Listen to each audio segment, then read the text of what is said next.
Welcome everybody to a special edition of our Monday night shiur. We're in the HELULA of Moshe Rabeinu. Before we begin, Shiva Ba'adar, the 7th of Adar, we're exactly 7 days away from Purim and exactly 37 days away from Pesach. Alright? So we're counting the days to the great redemptions. The first redemption is Purim. The second redemption is Pesach. And then we have Sefirat HaOmer, which are great and lofty days where all of us become a little bit of a Nazir. They're doing Daf Yomi Nazir right now, where we all grow our hair. The Ari says we don't grow our hair during the Sefirat HaOmer because we're mourning. That's just an excuse. We really grow our hair, what's his name? Gabriel. Kai. We really grow our hair on what's his name? Because we become like a Nazir. Can I put gel? And that's why the Ari... No, you can't, because they might take off the hair. That's why the Ari HaKadosh was very, very makpid not to shave before day 50. Not to shave, I'm saying take a haircut. Because a Nazir is not allowed to take off his hair at all. Alright? Even if the 49th day would fall on Shabbat, and the 48th day you would have to shave, because before the Chag, he was very makpid not to shave. But no, he did shave at the end, but he didn't want to. The Rashash didn't want to shave. Not pushing this out. Yeah. So therefore, we're going into very holy days, and from then we're going to the end of the year.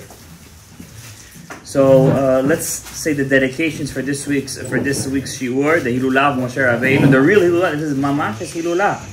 This is not. This is Mamash the HELULA. It's his birthday and it's HELULA. Somebody told me today it's also the HELULA of Esther HaMalka. I don't know where they're getting this stuff from, but I would love to see a source. So first of all the anonymous donors, Hashem should bless you guys with bracha, revacha, atzlacha, parnasa, refuah, zivugim agunim, chinuk eladim, v'kol mitzvot. Hashem should bless leyeladim, Bezerah bar Kayamata, Amram ben Chana, and refuah shlema to Shraga Faivush ben Malka. Refuah shlema is, I think, Kosovo Rebbe. He's very, very sick. He was diagnosed with cancer. Very big tzaddik, yeah. Bechor, what is it? Leuni Shmat? Refuah shlema, Bechor Baris Ben Mazal. And Avner Ben Yael, and also the Avner Ben Yael. Names are only for people who sponsor, Rabbi Isaac. And Lezivu Gagun, Le Susanna, Surit Bat Larissa Rivka, and Gabriel Chai Ben Reuven, Refuah Shlema, Le Shlomo Ben Shifra, and Sarah Bat Tzuriah. Hashem should bless all the donors, the Zchut Moshe Rabeinu, B'zchut the Torah that he brought down from Har Sinai, Luchot Rishonot, and Luchot Shniyot, should be again on all the donors and their children and their children's children. Ad Sof Kol HaDorot V'chen Yatzon. Amen. Okay, so what do we start with Moshe Rabeinu? How do we start speaking about the man who did everything? He achieved more than any human being has ever achieved. The Ari HaKadosh writes, it's written in the Zohar, written in Mincha of Shabbat, Moshe Rabeinu died on Shabbat. Right? On the day that he passed away, superhuman, he wrote 13 Sefer Torahs. First, he wrote one Sefer Torah. He gave it to his Shevet Levi. We all know the Leviim were considered big Talmidei Chachamim. For 210 years in Mitzrayim, these guys were pounding at it while everyone was working. Right? And Moshe Rabbeinu, when he passed away, he wanted to give a Sefer Torah just to his Shevet. Okay? He taught the Torah to everybody, but the Sefer Torah just to his Shevet. And then all the Shvatim came to Moshe and said, Moshe, it's not fair. We also want Sefer Torah written by the one and only. And he wrote with the Rambam answers. How did he write on Shabbat? He wasn't the one writing. He did Hashba'ata Kulemus. That means he made a Shvu'ah on the pen, and the pen was Rambam writing. The Rambam, when he says something like this, it means a lot because the Rambam writes. The Rambam is a very rational man, right? He doesn't believe in kishuf. He doesn't believe in ayin hara. He doesn't believe in mazalot. He says it's all women's talk. Here, right? It's all superstition and women's talk, right? What does he do with all the Gemaras that talk about this stuff? I have no idea what he does with it. But, I don't know what he does with it. But he said it's all women's talk, all superstition. So for the Rambam to say that Moshe Rabbeinu made Hashba'at HaKulemus on the pen and he wrote 13 Sifrei Torot on Shabbat, it's something extraordinary and out of the ordinary. Yes? Moshe de Leon is somebody totally else. He's not connected to Moshe Rabeinu. He's a very controversial figure. Let's not get into him. When it's going to be his HELULA, We'll talk about him. Bezrat Hashem, bli neder. All right? Moshe Rabeinu, When did he have time? Listen, if Moshe Rabeinu, if Yoshua bin Nun, if the students stopped the sun and the moon, stopped the earth in orbit, then I'm guessing also the Rebbe could have done such a thing. But in general, when you do Hashba'at HaKulamus, right?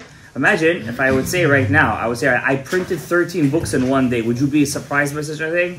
No. Why? You go to the computer, you press one button, print, 13 copies. In one day, you think you could make 13 books? More. Or you could make 1,000 books. So I'm telling you, Hashba'at HaKulamus is faster than a printing machine.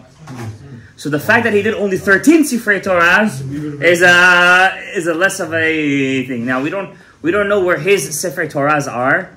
All right, one was put inside the Aron HaKodesh. The original Sifrei Torah was put inside the covenant, the Ark of the Covenant. What happened to the Ark of the Covenant? We all know the famous Gemara. Shlomo HaMelech knew. After, Shlomo HaMelech, he had 1,000 wives. 300 real wives with chuppah v'kiddushin. 700 pilakshim. Now the Chachamim asked, Shlomo, you guys don't know this, but we're going to talk about the Gilgulei Neshamot of Moshe Rabeinu today. That's the point of our shiur. Shlomo HaMelech was the Gilgul of Moshe Rabeinu. How do we know? Shlomo is equal, the letters, LeMoshe. Alright? So where Moshe completed the Mishkan, Shlomo completed the Beit HaMikdash. And also, Moshe Rabeinu had an Isha Kushit. He had an Isha Kushit. Shlomo fixed that. How did he fix that? Remember the Queen of Sheba? When she came to him and she wanted to be his 1,001 wife, the Queen of Sheba. And the Chachamim said, if you're going to marry, you had 1,000 already. If you have one more, you're out. We're going to rebel against you. Because remember, all the idea of democracy and republics and all that stuff is what? That the president is under a court. Right? The court is the highest authority, right? But the court is picked by the people. That's the checks and balances. The Americans didn't make this up. It's all nonsense. Right? It's all Judeo. It's all Jewish. In Jewish law, the king is subservient to the Sanhedrin. What the Sanhedrin say, the king from the line of David, when he comes in front of the Sanhedrin, he has to stand up with respect. You understand? I'm talking about the highest Supreme Court, the Sanhedrin of the Lishkat HaGazit. Right? Only one kind of king could sit down in front of the Supreme Court of the Jewish people, the Sanhedrin, a king from not the tribe of David, from the tribe of Yehuda, from the tribe of the other tribes. Why? They were never religious. If you used to, cross them in the wrong way, you know what would happen to you. There was once a story, one of the King Yanai HaMelech. He was a Chashmonai king, but he was already a Tzeduki. Tzeduki means he didn't believe in the Chachamim. He only believed in the written Torah. Basically, it was just an excuse to do whatever he wanted to do. And he had a slave that killed somebody. A slave that killed somebody.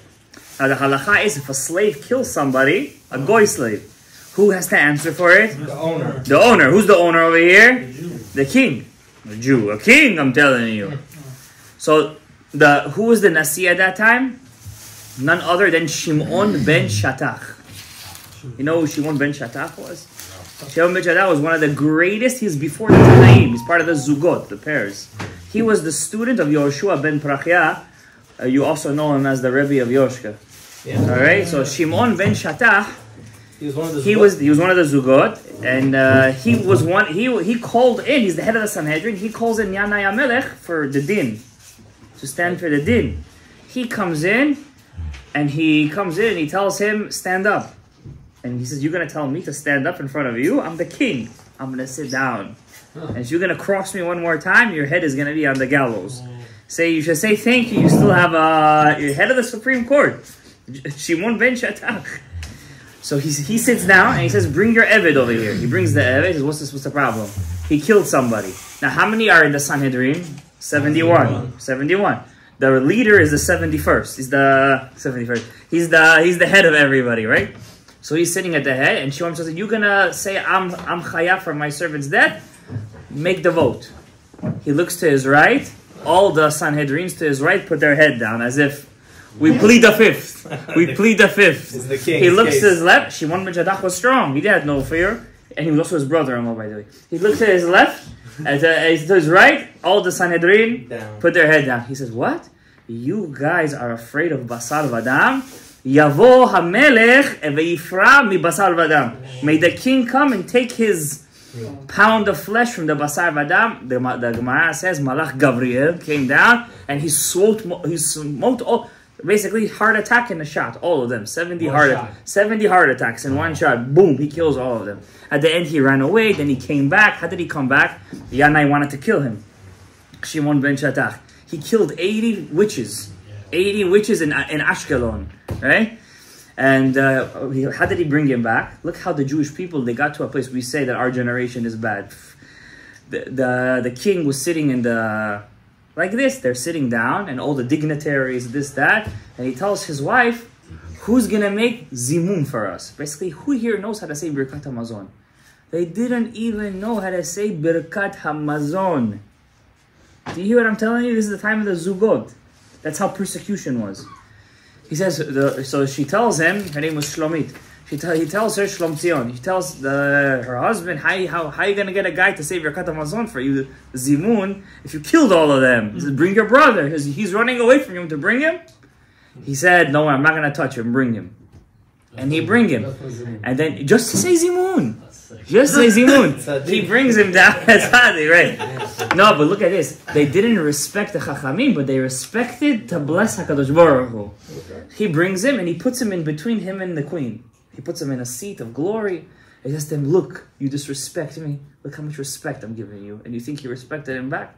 He looks at his brother and says, you respecting me? My Torah respects me. Know your place. He tells the king, his brother-in-law. That's what we call Sanhedrin. That's what we call Zugot. That's what we call Talmidei Chachamim. That's what we call godless B'Shem Torah. You understand? This is who Shimon ben Shatach was, who brought back the Torah when it got lost, who taught all the people Torah again, when the people didn't even know how to say Zimun. Didn't know how to say Zimun. When Yanai died, just a side point before we go back to Shlomo HaMelech, who's Moshe Rabeinu.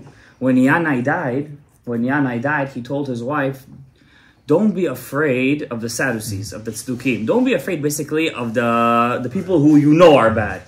Don't be afraid of the rabbis who you know are good. Be afraid of the people who act like they're good, but they're really inside bad. You understand? Which is kind of a play, and a play of words, because all of his life, he was convinced by all these people who thought they were his friend. He thought they were his friends. They looked like Pinchas, but they did the acts of Zimri, say the Gemara. And they asked the Sachar of Pinchas. Understand? So going back to Shlomo HaMelech, who's Moshe, we said he built the Mishkan, he built the Beit HaMikdash. Moshe had a black wife, right? He had an Ethiopian wife. And Shlomo had the queen of the Sheba. But there was one mistake Shlomo did. And that day, that's when Rome was created. He married the princess of Egypt. The daughter of Pharaoh. The daughter of every say Egypt, somebody here likes to laugh. She was the princess of, no, this is before Alexandria. This is in the, I don't know what it was called back then, but the princess of Egypt he married, and she was his favorite wife. Favorite. He built her house, it took him 14 years to build her house.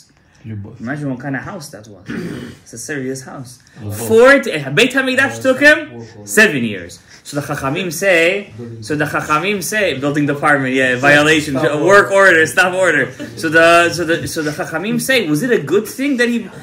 Do we look at Shlomo building his wife's house for 14 years and the Beit HaMikdash for 7 years? We see it as a negative thing or a positive thing?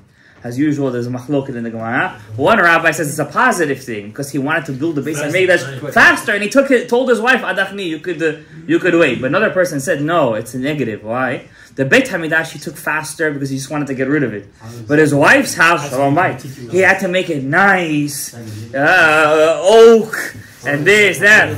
His wife, but that's 7 years it took him, right? 7 years, and then he finished building the Beit HaMikdash in the month of Ziv. Back then, there was no such kind of thing as Cheshvan, Iyar, Sivan, Tammuz. The ones had Hebrew names. The month of Iyar was the month of Ziv. I don't know what the month of Adar was. You're looking at me. I don't know. All right? Ziv was the month of Iyar. Cheshvan was the month of Bul. Bul. Bul comes from the word Mabul. Because the month of Cheshvan, there was the Mabul. So they call the month. Now we call it Cheshvan. all the names of our months, they're all Babylonian Aramaic names. Now. Okay, right now, all the names that we use. And Ezra, he instituted those months. He saw in them holier names than in the Lashon HaKodesh, right? So he instituted that we should only call the months by those names. But how is it possible? There is a secret behind it. We're not going to do it today. But he built the Beit HaMikdash in the month. He finished in Ziv, but he didn't do Chanukat HaBayit until the month of Tishrei. 7 days they partied. The last day was Yom Kippur, and they all ate and drank. There's a machloket. Did they eat and drink because they didn't know the halachot? Or they ate and drank because they thought the simcha of the Beis Hamikdash overcomes the fast of Yom Kippur. Rabbi Yehuda says they made an avera by eating on Yom Kippur. That means they didn't know. That means most people didn't know. You understand? Maybe Solomon didn't eat. You understand? But look at the level that they were in. When you build Hashem a house, a Beit HaMikdash, a Beit HaKnesset, a Beit HaMidrash, when you build them a place, even though they partied on that, they were supposed to fast that day, Hashem said, Salachti. They forgive. That means that 1 year they all ate on Yom Kippur, and Hashem said, Salachti. Not only said Salach, just go to your tents, which basically is a saying, that means go to your wives and make babies. Alright, that's what he was telling you. That means not only did he say you're forgiven, procreate, pru, keep on going. You understand? So Shlomo HaMelech was a nitzot. He was from the Shorish Nishmat of Moshe. But Moshe Rabeinu goes deeper than that. Now the whole thing with the Malkat Shva, the Ethiopian wife, and so on and so forth. Moshe Rabeinu, if we would only understand, says the Ari, the greatness of his neshama. The greatness of his neshama. Not just the greatness. The Ari says, he passed away on Mincha of Shabbat, and the Torah says, the Torah testifies, Velo yada ish et kivurato ad hayom hazeh. Nobody knows where he's buried. Now we know where he's buried. He's buried in the mountain of Nevo, right? Where Mount Musa is in Saudi Arabia. No, it's Mount Musa is in Saudi Arabia. Har Nevo is a mountain where the tribe of Gad was, tribe of God, right? Tribe of God was a mountain called Nevo, and he was buried right next to what we call today the church. The church was here. Moshe Rabbeinu's kever was right here. Understand? Beit Chabad and they didn't finish the Beit Chabad yet. So the Moshe Rabbeinu was buried right across which Avodah Zarah? Peor. What was this Avodah Zarah? Peor. We all know. We spoke about it many times. Peor from the word Para'o. So basically, it's his old nemesis. Wait a second. It's his old nemesis. It's his old antagonist. Who's Moshe's antagonist? Stepfather. Para'o. His stepfather. Para'o raised him, right? And who is he buried? By Peor. Same. The Ari says same letters, same word, same meaning. When a woman wants to walk outside with her hair uncovered, we say, Ufara et rosh ha'isha. She accepts upon herself the klipa of Paro. When a woman doesn't want to cover her hair, she accepts upon herself the klipa of Paro. You understand? Not only that, the Gemara says she causes her husband to be an ani, hirhurim, all this kind of stuff. Anyways, I don't want to get into it so much. You guys know everything. But the klipa of Paro, it's called Ufara et rosh ha'isha, Paro, Peor. Para, Arafat, Orpa. All you see the common word? Arafat, Orif. Yeah, it's Orif, right? And Moshe Rabbeinu, he was the neshama that put down that Orif. How? Remember when he went up to the mountain, Hashem, he says to Hashem, I want to see you. What does the Gemara say he saw? The back. He saw the dalat of tefillin. Where do we put the dalat of tefillin? Right in the Orif. You understand? Right in the back by the Orif, where the klipa of Paro is. That's where the klipa of Paro. That's what we call the klipa kadmon. That's the original klipa. The original negative force is called Paro, para. And also we have a holiday coming called Purim. You see those two letters that keep on coming, par. We talked about it on Shabbat, so the Mansapach, whoever was here in the Shiur, Shabbat, how the whole point of the Mansapach, how it's connected to Parnasa, right? How Moshe brought down the man. We're going to mention a little bit today, but that was a very strong point we said. Now, why does Moshe buried right across the Avodah Zarah of Peor? Now, what's this Peor? Peor, we said, though the Romans, nobody knows how the Western Roman Empire was destroyed. Nobody knows. They say they were sacked by the Visigoths, by the Vandals, by the Germanic tribes. But if you think about it seriously, many books were written how the Romans, we don't know exactly what happened to them. We don't know. How did they transform to the Roman Catholic Church? Like, they suddenly disappeared from being this fighting force to this totally... We don't know what happened to them exactly. But there is many theories. The Romans had an abundance of wealth. Abundance of wealth. They used to take, for example... They used to eat. They used to have a lot of feasts. The Romans, in their calendar, I can't say the exact number, they had something like 150 holidays. Yeah. You know, people think Jews have a lot of holidays. They had at least 150 holidays, at least. All right? Basically, every other week was a holiday. Okay? And a holiday is not like we have today. We sit down, we're kadosh. Over there, a holiday was games, gladiators, dads, znut on the street, everything. Basically, to keep the masses drunk, kind of like what they do today, by giving us drugs for free, everything for free. Somebody told me today, I don't know how true it is, that there's a state in America today, right now, that already allows hard LSDs. It's already legal in one state in America. Huh? Which state is that? Yeah. We don't live in it. We might be living in it soon, you're saying? Huh? LSD's coke, everything. It's legal already. Hard drugs, Minnesota probably, right? They know. Huh? Vancouver and Canada, Yeah. there's big overflow of fentanyl. Yeah, fentanyl. Everything is legal over there. Everybody was getting overdosed. Over there in Vancouver. The government came over and started giving free cocaine, free heroin. Right. So basically, it's the same thing what the Romans did. Every other week is a holiday. Drug the people, keep them under control, and we give them what they want to enjoy themselves. Now, what they would do, they used to take the drug, the ancient Romans, they used to eat a lot. But they used to take a drug that made them release all the food that they ate. Then they will go back to eat more. That's exactly what peor was. You would eat, then take something, and then you would just have a nice release inside the mouth of peor. Yeah, that was the avodah zarah. And of course, they would do some stuff on the avodah zarah. I don't want to get into it right now. But what they would do, says the Chalban, they used to mix the food with hashish, with marijuana. They used to mix the food. They used to mix the food with cannabis. The Chalban says that they used to mix the food with cannabis. It's a very old drug. Yeah, it's ancient. The Hindus use it a lot, by the way. You understand? In their heebie-jeebie stuff. They used to mix the food with cannabis. Excuse me. They used to mix it with cannabis because it makes you eat a lot. Eat, and then the peor is so good after that. Peor. Moshe Rabeinu, he couldn't forgive the tribe of Shimon. Why? Because they were doing cannabis. Yeah. The Chalban says that. Moshe Rabeinu couldn't forgive them.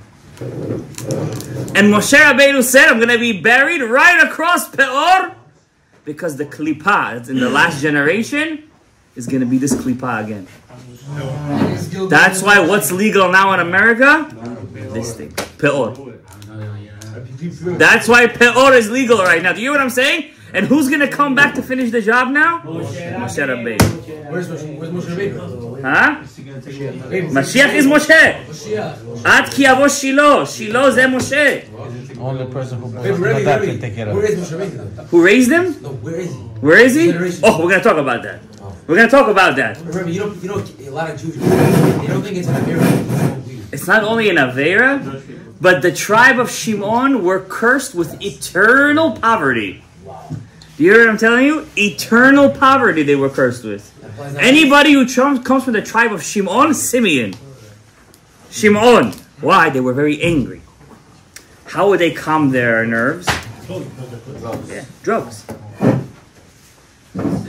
I'm not making this up, guys. You guys are looking at me like I come out, like I work for a. I'm not making this up. The Chalban writes this in his sefer. Nobody knows. Yeah, true. All the cannabis users. Now I'm gonna tell you. But the tribe of Shimon, the color of their tribe was what color? Green.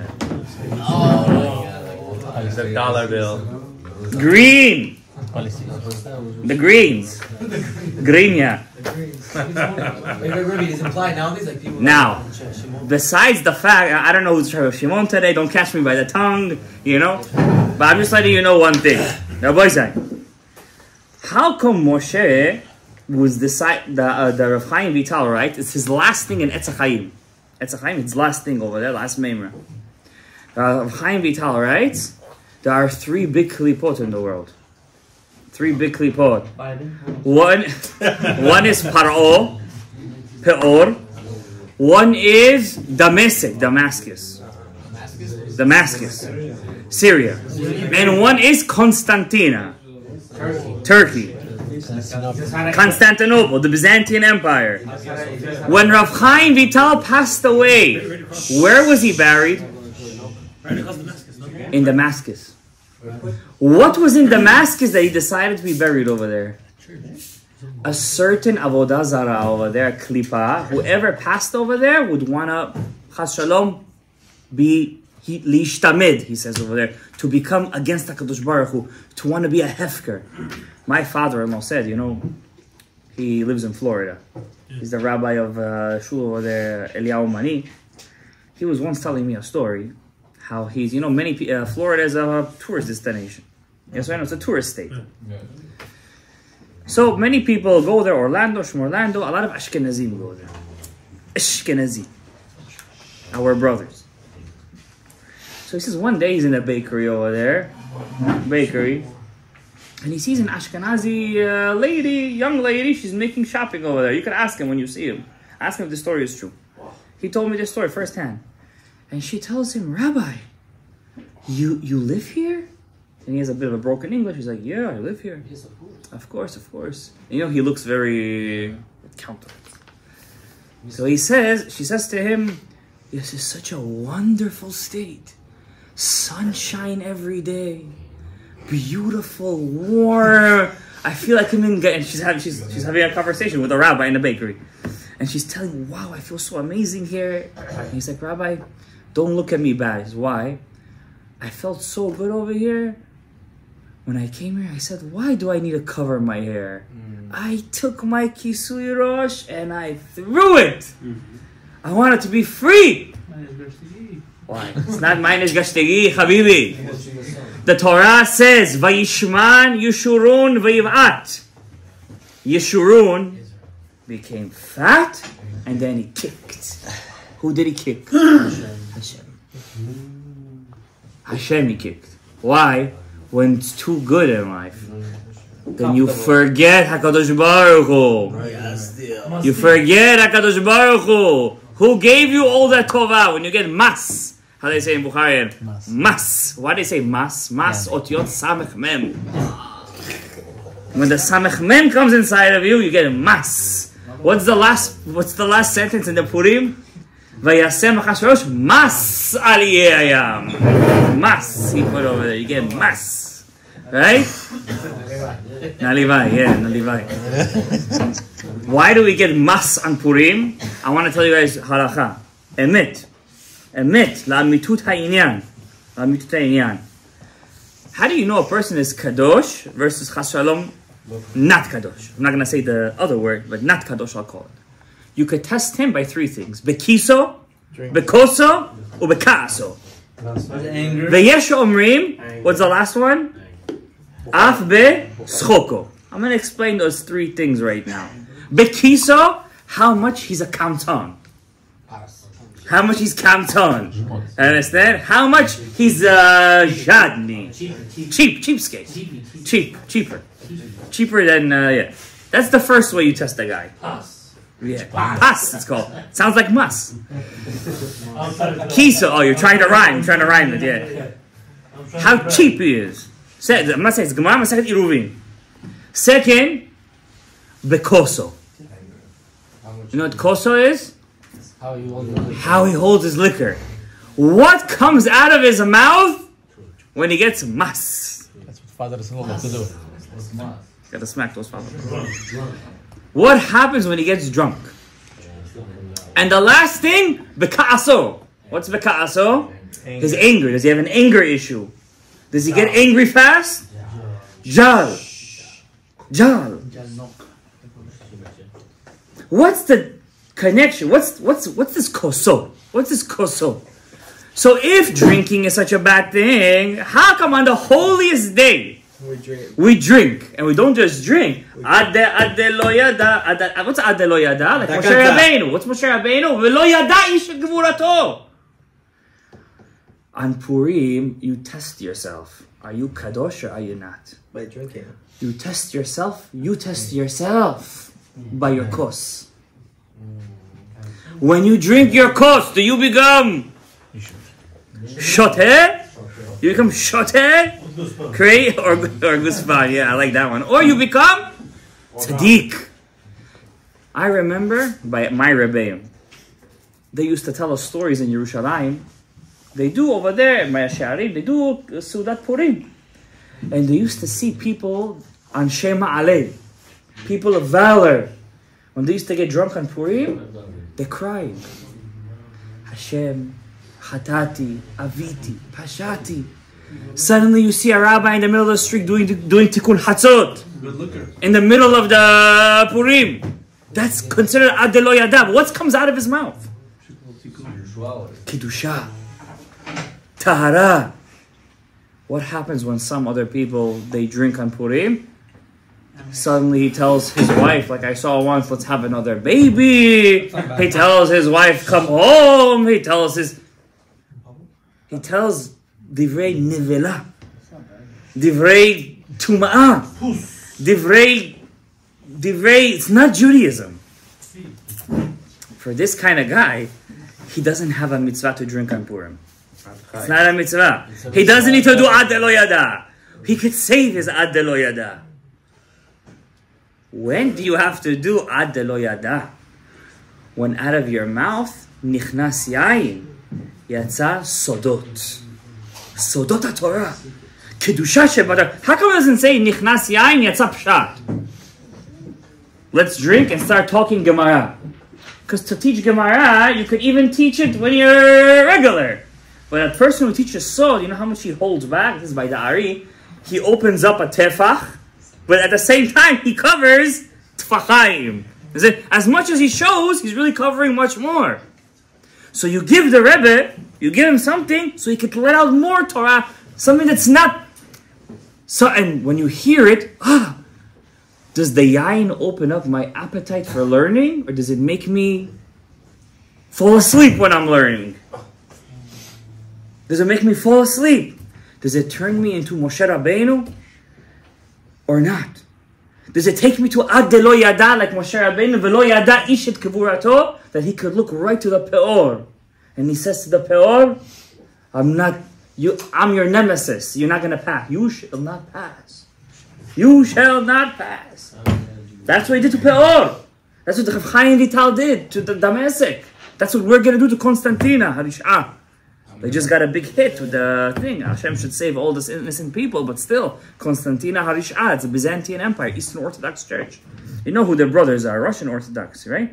Same time they're getting a hit, they're also over there, 1 year anniversary, okay? I'm telling you right now, Rabbi say, we're seeing big things happening in Eretz Israel. It says before before Mashiach comes, the world is going to be, oh, kulo zakai, oh, kulo chayav, no 50-50.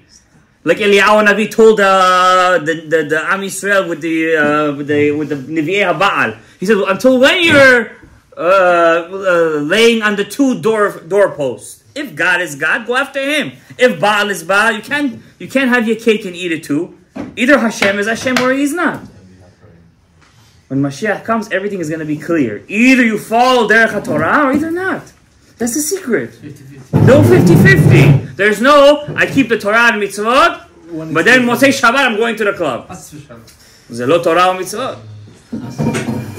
I keep the Torah, but I go dance and mix the dancing with all the shtuyot over there. Chas v'shalom. It's a mitzvah. He's going to get offended for me, this, that. You give your, what do you call, convert. You give him that thing and you say, listen, I wish I could come, but I'm religious. Respect my religious beliefs. It's America, no? They'll thank you for not coming. They thank you for not coming, you know? You save him a seat. You save him a seat.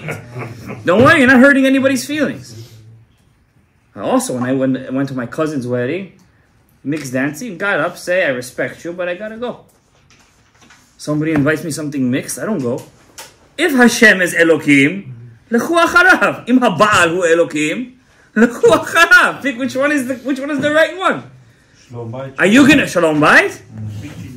Don't make me answer that question. By Moshe Rabeinu, would you think Moshe Rabeinu is going to say Shalom Bayit? Is Moshe Rabeinu going to go to such a thing? Well, no, he's going to get offended. Shalom Bayit. Is he going to be there and say, come on. Moshe Rabeinu is going to be very nice. He's going to say, guys, I'm sorry, but I can't make it. The Chafetz Chaim, can I tell you an interesting Gemara? I forgot who's the student, but he asked Abaye. This I know for sure. He asked Abaye, one of the students of Abaye asked him, he says, how come in the previous generation, this is the time of the Gemara, how come in the previous generations, Hashem used to make open miracles for them? And I'm not talking about time of the Chumash. I'm talking about like the time of the Rabbi Shimon Bar Yochai. Like he's in a cave and suddenly the water turns into wine. You hear what I'm telling you over here? For Shabbat. And carrots start going, sweet fruit. How come those generations Hashem made a miracle? For our generation, time of the Gemara, he says, Hashem doesn't make miracles for us. You know what he tells him? What he says to him has to blow your mind. He says, because they used to sacrifice their self for Hashem. We don't do Misirut Nefesh. This Abaye already said in his time. And trust me, he did a lot of Misirut Nefesh. This Abaye used to say in his time, we have to do Misirut Nefesh. Do you know Moshe Rabeinu was the prince of Egypt? At least that's the part they got right in the movies. Right? He was the prince of Egypt. He was growing up in Paro's house. And I can tell you a secret. Paro knew exactly who he was. You have a white kid growing up with the Schwarzes over there. You think he's not going to know who he is? He knew exactly who he was. And not only that, Moshe Rabbeinu was tall. He was handsome. Actually, there's one that says that he wasn't so handsome, but he had countenance. He was a leader. He was a Navi. It says, he went down to his brothers to see this. You know what Moshe Rabbeinu did? Moshe Rabeinu, he went down to his brothers to see what can I do to help them. And what do they do to him? They snitch on him. They snitch on him. And he says, Achen noda hadavar. Now I know why these guys are in Galut. Lashon hara. Achen noda hadavar biglal hadibur. Because of the snitching on each other to they're moser, they're moistering. Oh, again, they're selling each other out. They're mosrim. They're not like this. You're not allowed to put Am Yisrael down. You're not allowed to ever put them down, Rabotai. Always give Kav Zechut to Am Yisrael. But you still could give a little bit of Musar. Instead of being a Moser, give Musar. It's all about that Nikudah. What did Moshe Rabbeinu do? Hashem told him, go get them out. But they want to kill me, he said. It's not your job to understand who's going to kill you, who's not going to kill you. You take them out. Can't go, he says. 7 days Hashem is arguing with him. That story, every time I do Shnai Mikra and I read that story in the Torah, I always cry. How do you argue with God for 7 days? And you know what the Torah says at the end? That he meant it out of humbleness. Not because he didn't want to do the job. He did it, Ishokaki did it. Ishokaki did it. But he did it out of humbleness. Like, how can I? Who am I? Who am I to be the leader? Who am I to take them out? But my father is alive. Hashem says, no, don't worry, he's dead. By Mr. Kaddish, he told him. First year, Yeshua. He says, my brother Aharon. He says, don't worry. He's going to see you. He's going to be happy. He's going to love you. It's one of the two places in the Torah where the Torah testifies what's in a person's heart. Over there by two brothers, by the way. One is by Aharon and one is by what is the other brother that the Torah? Yosef. What by Yosef? Who by Yosef? Judah. No. Reuven. Oh, he would have went. Latzilomi Adam. He said, put him in the pit to save him. To save him. And he argued with the Baruch Hu. To get to a level where the Torah testifies about you, that you're the most humble human being that ever lived. Rabbi say, Zelo Chidush. I'm asking you, Zelo Chidush. What's the secret of being humble? What's anava? Do you guys know what anava is? Humbleness. What's humbleness? Stoic. Stoic. Are you sure it's Stoic? Listen, I'm not an English thing, but I don't think it's Stoic. It's your new thing? It's 5 cents word of the year, Stoic. Right? Word of the day. What? Kalacham. Oh, this I like. Kalacham. What? Huh? It's not bitul. Okay? Anava. There's fake anava and real anava. There's fake anava and real anava. Why did Hashem tell Moshe, and he said it right, kalacham. Why did Hashem tell Moshe when he asked him, let me see you? He knew already what Hashem said in Har Sinai, no man could see me. What did he mean, but I say, can I see you? You know what he meant?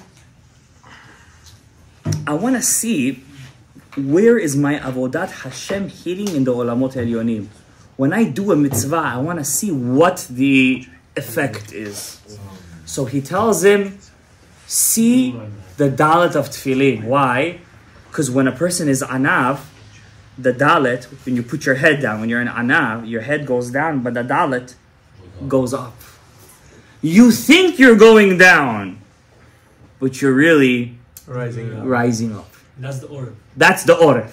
That's the orif. And it's, where is it? In the orif. Right where the peor is. Right where the peor is. The opposite of Paro, where Paro said, Mi Hashem asher yishma bekolo, lo yadati et Hashem.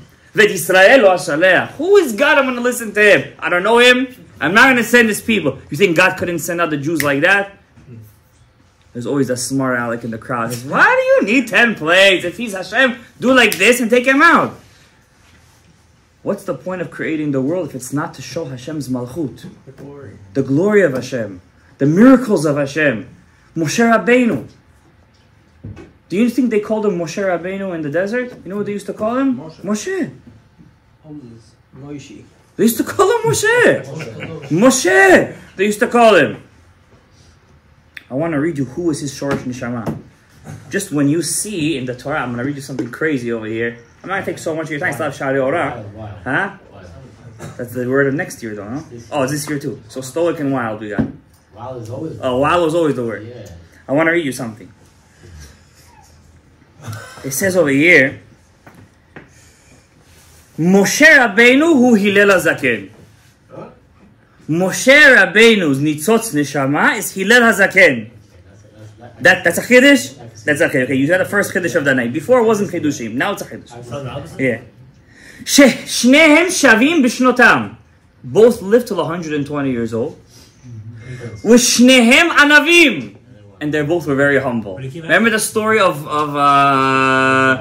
I met Hillel as Moshe. You know, don't play me semantics over here. Both were very humble. Remember the story of Hillel? He's taking a shower. 3 times he comes, Mikan Hillel, Mikan Hillel, Mikan Hillel. Why are Africans' legs long? Why are Chinese eyes like this? Why are Mongolians have rounded heads? Whoa, you asking him Erev Shabbat. He has more important things to do than ask why are Mongolians' heads round. Terutot, Tatar.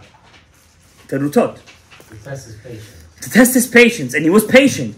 And both of them, their names are in the 72-letter names of Hashem. There is a name in the 72 letters named Mem He Shin, Moshe, and there's He Lamed Lamed Lamed He, which is Hillel. And both names are right next to each other. Right next to each other. That's from the Ari HaKadosh, man. One is Moshe Rabbeinu, one is Hillel HaZaken, but we don't end over there. It says over there, Ki Moshe veHillel shoresh echadem. They're the same shoresh neshama. V'chen Rabbi Eliezer Agadol, Rabo shel Rabbi Akiva. And so too Rabbi Eliezer Agadol, the Rebbe of Rabbi Akiva. And that's why when Moshe got up over there, he showed him all the generations. And he saw Rabbi Eliezer Agadol. And he says, Hashem, I want that kid. No, that's Rabbi Akiva. He said, I want Rabbi Eliezer Agadol to be from my descendants. He didn't mean actual descendants, even though he was a Levi. He meant from his shoresh neshama. I want him to come from me. And now I'm going to tell you something crazier now. Who was Rabbi Akiva? Rabbi Chaim Vital. The Ari says, Rabbi Chaim Vital and Rabbi Akiva, they're right a millimeter away in the Shorosh Neshamas. They're right next to each other. They're the same. If Rabbi Chaim Vital was Rabbi Akiva, Who's Rabbi Akiva's Rebbe? Rabbi Eliezer Agadol. And who's Rav Chaim Vital's Rebbe? The Ari HaKadosh. And if Rabbi Eliezer, Ari is Rabbi Eliezer, and Rabbi Eliezer is Moshe Rabeinu, then who's the Ari? Shoresh Nishmat Moshe Rabeinu. Do you hear what I just told you guys? So you're trying to tell me none of them fixed? You would think that... Oh, that's this part right here. How come it takes him so long to be fixed? It's a pasuk in the Torah, by the way. It makes sense he brought down Torah Shabbat. He brought Torah Shabbat Peh, came down by Rabbi Akiva, whose Rebbe is Rabbi Eliezer, and he brings down Torah Tasod. So you see now, but it's not done there. And not only that, V'chen Rabbi Yehuda Hanasi, Rabeinu HaKadosh. Rabbi Yehuda Hanasi is Shoresh Nishmat Moshe Rabeinu. V'chen Rabbi Shimon Bar Yochai. And so too Rabbi Shimon Bar Yochai. How do we know? The Zohar says when he was teaching the Idra Rabbah, he said to his students, my face is shining like how Moshe went to get the second Luchot. And the Ari says, Rabbi Shimon Bar Yochai, Ve'odaticha ki Rabbi Shimon Bar Yochai v'Rabbeinu HaKadosh v'gam Moshe Rabbeinu, kulam b'yisodot. They're all Shoresh Neshama in b'yisod. Just one is the Yesod of Chokhmah, one is the Yesod of Zah, one is the similar lives. They're all similar lives. Then they all did one thing. Disseminating new Torah. Not just Torah. New Torah. Before the Ari, there was no such kind of thing. Everything was hidden. Rav Yosef Jikatiria only opened up a little. Ramban opened up a little. There was no teaching of Partsufim, systems, Kavanot. I was learning with somebody here on Sunday. Some Kavanot at Tfilah. So I told him, let's learn Berchot HaShachar. He says, I know Berchot HaShachar, Rabbi. I know Berchot HaShachar. Let's go to Shmona Yisrael. I told him, you want to jump to Olam HaAtzilut? You still didn't do Olam HaAsiyah. He says, let me just teach you one Kavanah. I'm teaching them over there. Berchat Asher Yatzar is Shema HaKadosh. Elokai Neshama is Shem Ekir, to make a zivug between Havaya and Ekir. He's looking at me like, what? That's Berchot HaShachar? That's what's going on over there? Zivugim HaKadoshim? There's 18 blessings. Keneged 9 Sfirot of Zah, or Yashar, or Choser. Such things are going just by the Jews saying Berchot HaShachar. And we're over here talking about Lahavdil, Donald Trump. He's rich. What rich? He's not even worth one bracha shelo asani goy. 2024. Don't get me started, please. Don't make me laugh, please. Don't make me laugh. He's not even worth one bracha shelo asani goy. I promise you. If you could get yourself to that level where you would honestly tell yourself, Hashem gave me all of Donald Trump's money, all that, but I cannot be a Jew. I cannot say even one day the bracha of shelo asani goy. Would you take that deal? Would you take, his grandchildren are Jewish, his this is Jewish, his that is Jewish, he moved the embassy to Jerusalem, good for him. Good for him. Sure, yes. Listen, we give him the credit. But he's not even worth, with all that credit and moving the embassy to Jerusalem, he's not even worth one of your shelo asani goys in the morning. I promise you. I'm not joking with you, not even a joke. You know how many Jewish people eat from No asma. You know how many Jewish people eat from you? Every time you wake up in the morning, put on tefillin, pray shachar, you know how much they eat from you? The olamot are waiting for you. When is Melo Yosef coming and putting on davening in the morning? They're waiting for you. Yavo goy tzadik shomer emunim. Goy sheomer amen. 90 amens. 100 brachot. 4 kiddushas. Baruch Hashem mevorach. And it all started with the Torah coming down by Moshe Rabeinu. Now, I told you his Shoresh Neshama. I want to tell you one thing over here, but I want to tell you something else. I'm going to save this for the next HELULA. I want to tell you something. Wait, Rebbe, wait. This is a chidush that I thought of before I came over here. We know from the parasha of Shemot, where Moses, Moshe, Rabeinu, he had 7 names, by the way. Tuvia, Yekutiel, Itiel, Avigdor. Like his father-in-law, also 7. Also 7 names, right? Oh, they're really brothers, you know that. Right. Cain in heaven, right? Moshe Rabbeinu, from the time he was born, which is Parashat Shemot, till Zot HaBeracha, he's mentioned in every single parasha. Except for this week's parasha, Parashat Tetzaveh. We all know this question. There's 100 answers. I'm not here to tell you stuff you guys already know, even though it's always good to have a reminder. I want to give you my answer, why I think, a chidush of mine, why Moshe Rabbeinu's name is not mentioned this week's parasha. That's one answer, because it says Yortzeit, so they wanted us to know which week his Yortzeit falls in. There's really an answer. That Maram Shik, I think, brings down the answer. The Chida writes a different answer, that Truma Tetzaveh is really one parasha. That's why it starts with Ve'ata Tetzaveh. And that's why the Zohar says there's 53 parashas, but if you count, there's 54. The answer is Tetzaveh is really a continuation of Teruma. That's another answer. Those are all beautiful drashot. Okay? I want to tell you a chidush that I thought of before I came over here. I'm going to end with here. Zchut Moshe Rabeinu again. Rabeinu. It's a very big night tonight. The Mekubalim say you could be zocher to accept Torah again, because tonight is Meir Yesod Abba, which is the shorsh of the Torah. Yesod of Chokhmah is opening up today. Huh? Hakafot you want to do? So let's just say the chidush. How come he's not mentioned this week's parasha? This week's parasha. So it says that Moshe Rabeinu, he brought down the Torah. Correct or incorrect? Yes. He brought in the Torah, and the Jews said Naaseh v'nishma before they knew what they were getting into. Right. That's the kunz over here, right? That means they really had no choice. That means what you're destined to do, you're gonna do it whether you want it or not. The only question is how you're gonna do it. By swords and arrows, forks and whips, or you're gonna do it by, There's no free will. Either, but free will is how you're going to do it. Okay, let's not get into the whole free will discussion right now. So, Moshe Rabeinu, Am Yisrael was destined to say, but they said, listen, Torah Shebichtav was very beautiful. That's what you showed us to begin with. Now you're showing me all this Torah Shebaal Peh. Rebbe, we didn't sign up for this. Now, of course, the Zohar says there were a group of Jews that said, yes, we want it. Those are the people who come back in Gilgulim and learn Torah Hasod. The Zohar says that. Because remember, when they were by the mountain, they said to Moshe, we don't want to hear this anymore. We're done. We died twice. We went through the experience. We're good. We believe you. There is a God. You do it for us. We want to intermediate. But the Zohar says there are some people that said, no, Moshe, we want to hear it. We want to do it again. For 10 times, 20 times. The Zohar says those are the people that when they're born, they love to learn Torah Hasod. Because their souls still wanted to hear it straight from us. Okay? So it says, by Moshe, they didn't accept Torah Shebaal Peh with love. They only accepted Torah Shebichtav with love. So therefore they say, on Purim, right?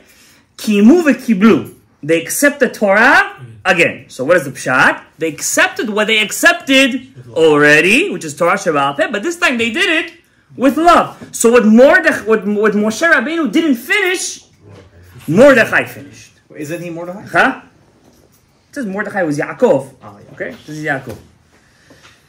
So, Moshe didn't finish his job. Why didn't he finish his job? What was the nation that put a safek in Am Yisrael? Amalek. Which parasha always falls in Parashat Zachor? Parashat Tetzaveh.